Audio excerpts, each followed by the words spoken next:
Hey, welcome back to the show. I'm Whitney, and we are now diving into part 2 of our funnel series. I've got a lot to cover when it comes to funnels, and I want to make sure that you have all of the details so you can really understand fully how to have a funnel in your business and in your practice that is actually working for you and bringing clients to you a lot more easily than some of those other marketing tactics out there, like social media. So if you missed part 1 of the series, I was talking about the why behind lead generation funnels. That is the focus of this series. Specifically, we're not talking about sales funnels here. We are talking about lead generation funnels. So in that last episode, I defined what a lead generation funnel is, which is basically just a system of it's an automated system that attracts new leads to you and helps nurture them and warm them up until they are ready to work with you and book a session or buy one of your programs.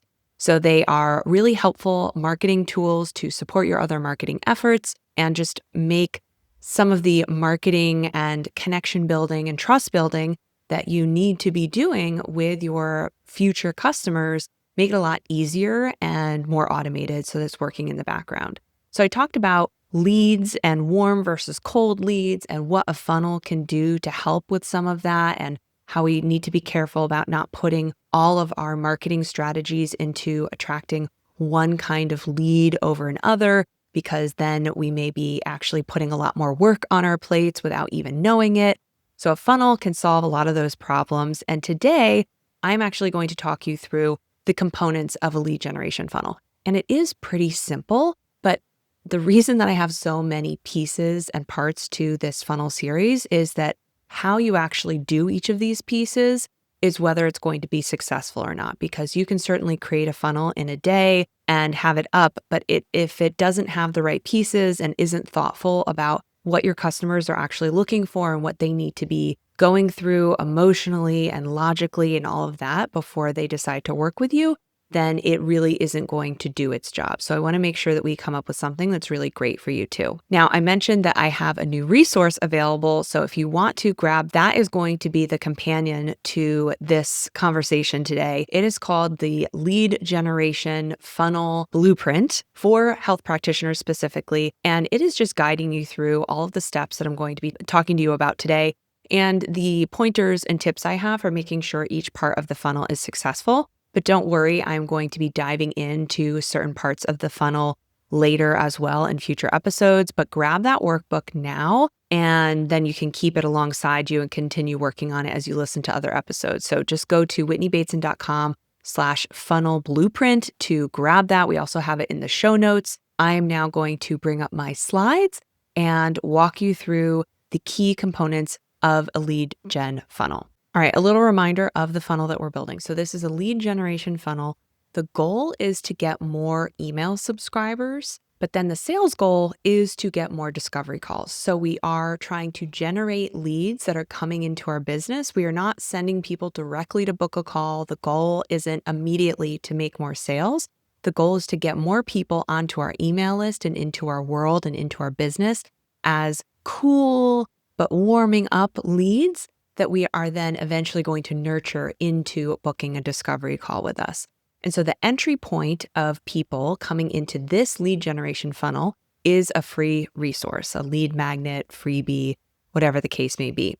The length of the funnel is going to be about 2 weeks, and I'll explain that in a moment. And it's really best for growing your list with people who don't know you yet without having to have a big budget. Because if you are putting ads behind this kind of funnel, the ad costs can be very small. You've heard us talk about it on the podcast before. Just even $5 a day can help you get upwards of 100 or more leads into your business, maybe sometimes many times more, depending on what your ad costs are. But you can get new subscribers onto your email list just by paying a little bit for ads, and then your systems are doing the work behind the scenes. Or you can say, I'm not going to do ads yet, but I am going to be blogging and trying to generate traffic to my website, and I'm going to have some really great free resources and funnels embedded in those blogs and popping around on my website. And I'm going to share my funnel in different places. So there's so many different ways that you can be bringing people into your funnel. But the beautiful thing is that you are going to be having people come in without a hard sell. They're first just getting some value from you, which is really great. You're going to build that trust, and then you're going to nurture them and continue to stay in touch until they're ready to move forward. So the first part is the resource opt-in, and people are going to find your resource, whether it's on your website, it's shared in some way, it's an ad, and they're going to say, yes, I want that. And then they are going to consume that resource. They're going to download it or watch the video or whatever the case is, and they are going to receive some welcome emails from you. So that's that initial process of the funnel. And that's really that two-week time frame that I'm talking about. After that, they're then going to continue to get emails from you. They're going to maybe hear about your podcast, or when you are on another podcast, you're going to share that with your email list. You're going to have blogs that you're going to direct them to. They're going to get to know you and trust you.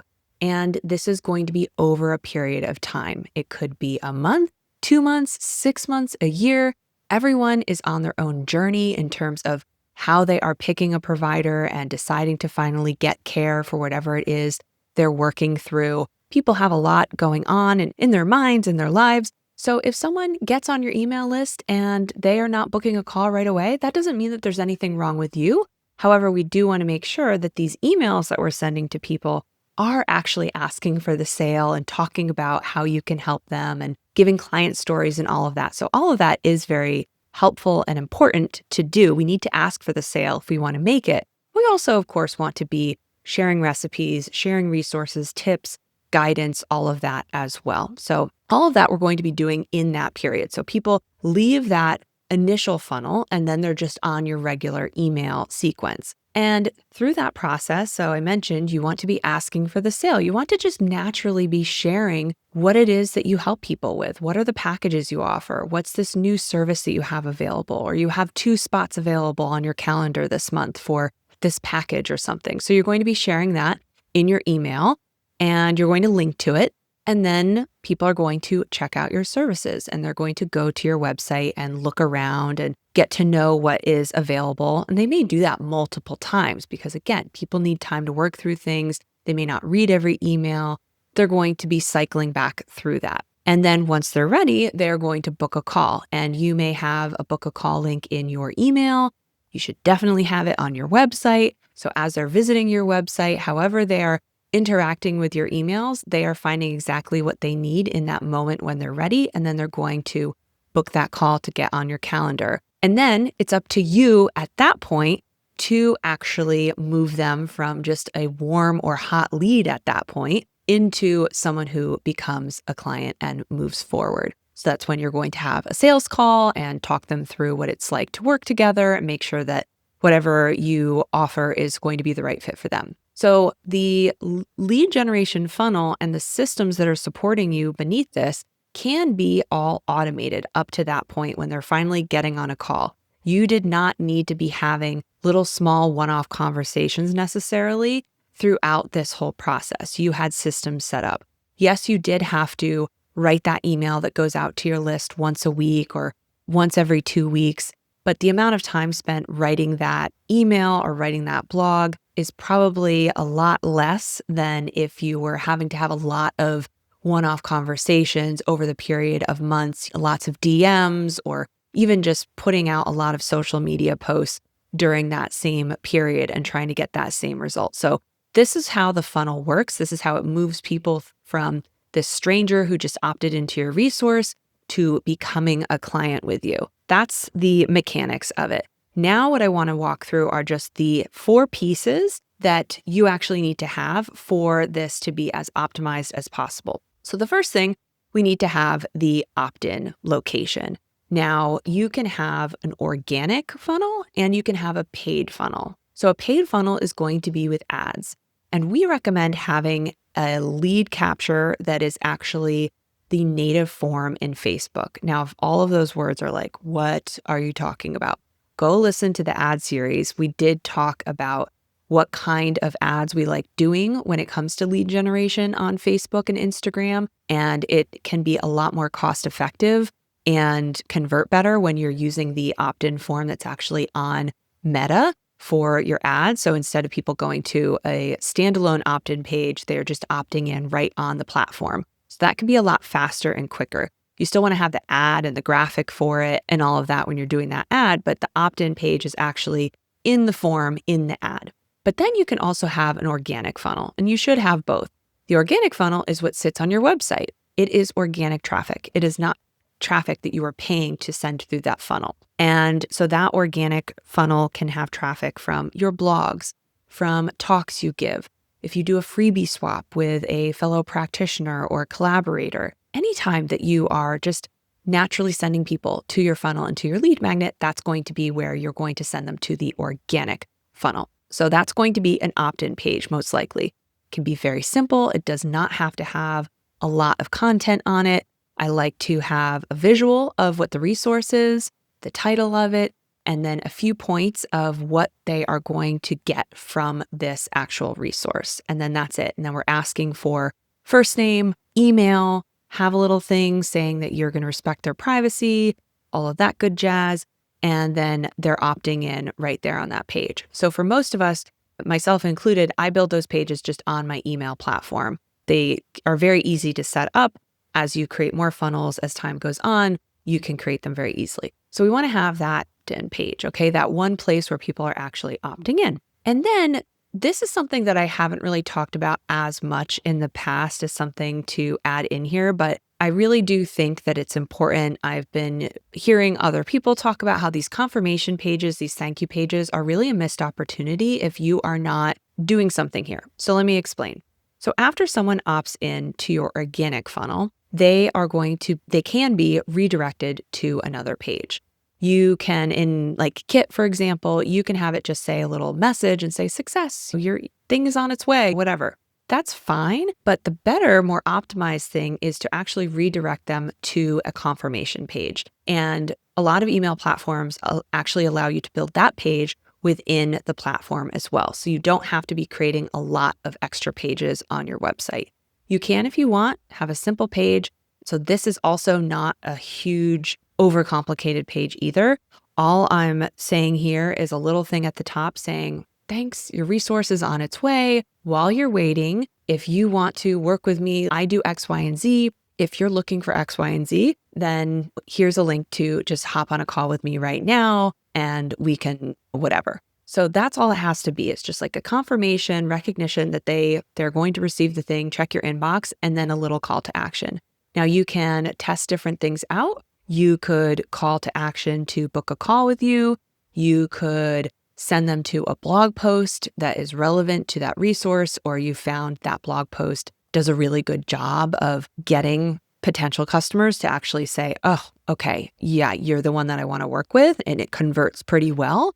You could send them to podcast episode, anything you want to do, but it's just getting them, because at that point, someone has raised their hand that they are really interested in what you have to offer. They are really tuned in. The trust is high at that point. And so you can give them something else immediately to go and do and explore to continue to move that relationship forward. So that is something that I recommend having in your sequence in your funnel. And then of course we need the lead magnet itself, and we need to give it to people. So we want this resource, and the next episode is going to be talking about making sure you have a really great lead magnet and the pitfalls that I often see people make, both in how the lead magnet is structured and what's inside of it, but also what's the topic and is it the right topic for what your services are and the kind of customer and lead you're actually trying to attract. So we'll get into that in the next episode. But for now, just know you do need some kind of lead magnet. It does not have to be a PDF. It could be a video. It could be a small private podcast series. The sky's the limit in terms of what is going to make sense for your audience, what you like creating, and what you think will be valuable. So we need to have that lead magnet. We're going to be talking about it, obviously, on the opt-in page. And then we need to deliver it to people. So we're going to send an email. Now, this is another optimization point. We don't want to just send an email that says, hey, here's your lead magnet. Thanks. That's it. That's what people often do because that's like the default in a lot of these platforms, just send that kind of email. But this is an opportunity to share a little bit more about you, the kind of work that you do, how you help people, just start building, again, that know and trust factor. So we want to be doing that in that first email. Right away, we want to be doing that. I will be talking about the email strategy a little bit in a future episode as well. So that is the lead magnet and delivery email. And then we have the welcome email series that kind of connects to all of this. And so this is where I'm saying that the whole funnel is about 2 weeks long because you're going to have people opt in right away. They're going to get that delivery email with their resource that they requested. And then every couple days, they're going to get another email from you. And those emails are going to be very specifically designed to touch on different pieces of information that will be helpful for this new person who just signed up for your resource and signed up for your email list so that they can be ensuring that they're in the right place. They can be learning more about you, learning more about themselves, utilizing this resource fully, and if they're so inclined and motivated to actually work with you right off the bat. So that's the creme de la creme if we can get someone to actually decide to move forward immediately from downloading our resource. That is not always going to happen. That's probably going to be the minority of the cases, the same way when someone visits our website for the first time. They're not probably going to immediately book a call. They're going to need some time to think through things. So it's okay that we're not having 100% of the people who join our email list also booking calls. But we do want to see if there are some people who are hot leads that we're giving them these opportunities to actually move forward and get your help. Okay, so those are the automated emails that we want to be doing to build that initial trust. That's going to end about 2 weeks after. And then that's the funnel. That's the funnel in the specific pieces that you need to have. Now, there are some other things that you do need to have supporting this. There are things you may already have. So you need to have specific services or offers that you actually want this funnel to be directing people towards.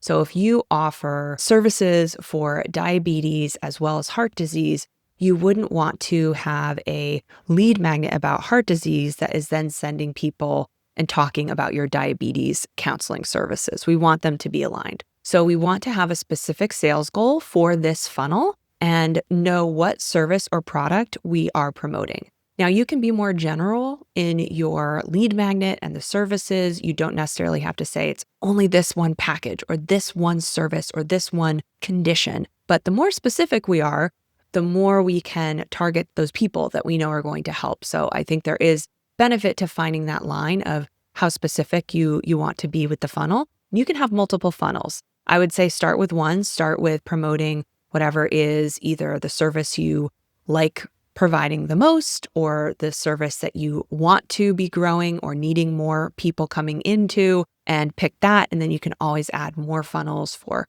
more services, more disease conditions later on. And then we need to have a web page for our services as well, because you saw me talk about they're going to be coming from your emails to your website. They're going to be looking around, exploring your services in more detail. So we need places to send them to. So having a web page for your services is very important. Having a website to underpin all of this is important. You also want to have a booking tool or a lead capture so that people can take action in the moment when they are ready. So that goes back to having this be automated and not something that you have to be constantly coming in and doing a lot of one-to-one manual work with.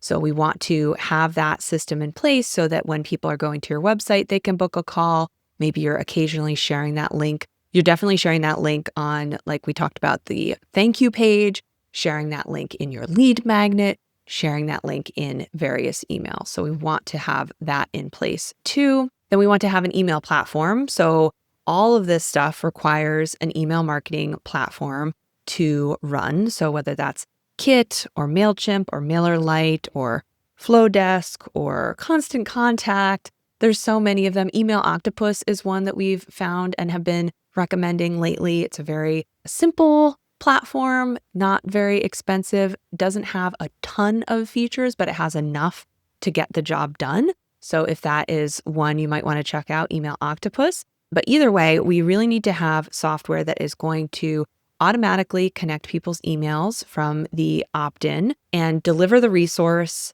and deliver the welcome series automations. And we want it to adhere to marketing and privacy rules. So we never want to be manually sending out emails, marketing emails from our own business inbox. We want it to be using one of these platforms so people can manage their preferences, they can unsubscribe, all of that kind of thing. And then the other thing that we want to have, and you saw this in that first slide, is the regular emails that are providing value and giving links to book a call, book services with you, check out a blog, all of that stuff. So we don't want to have people come in and get some really warm, nurturing, great emails for 2 weeks from us and then never hear from us again until 6 months later when we finally decide to send a newsletter. We need to actually be staying in touch with people and keeping that relationship going. And we need to be blending in a mix of valuable, helpful content and also sharing how they can go deeper and work with us. So those are the big things that we need to be having in our funnel to have it be working well as can be.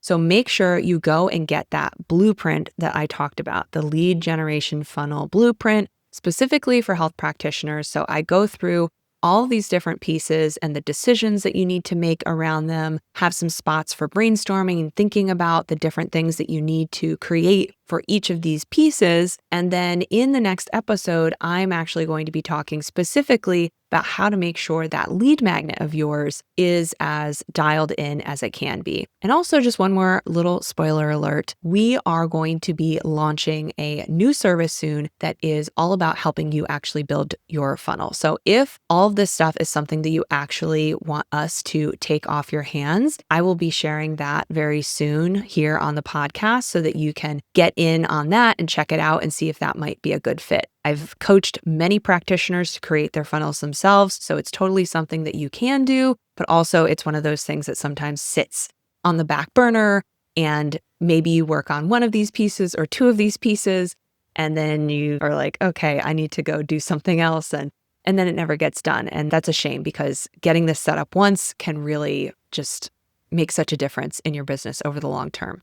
So if that is something that's interesting to you, make sure you tune in for the next episodes in this series and grab that blueprint. Just go to whitneybateson.com/funnel blueprint. I'll see you in the next episode.